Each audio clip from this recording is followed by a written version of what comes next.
Hello, friends. Let's do the second part of this topic, quiver, grouping of quivers. So, in we have read earlier that there's a in 2 by 4 here that there are imaginary lines and everything, but for 3, 4 time signature is different. So you can see either we can do this also, or we can make them 6 quavers together. So in here you can see it's written that when a composer writes 6 quavers to be played in 3/4 bar, they are normally beamed together. So remember the time signature, and then you can do this.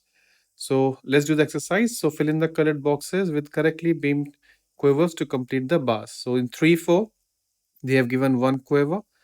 We need 2 more. So and through that we can have 4 quavers. Next is 3/4 again.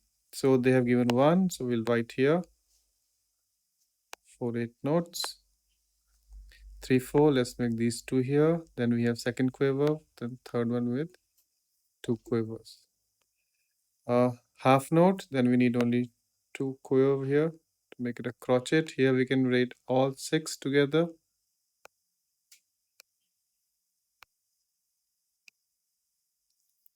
This one, 2, this is 4.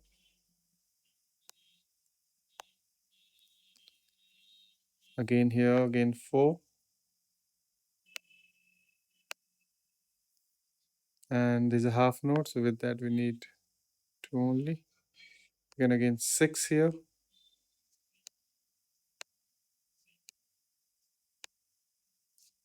And here 2.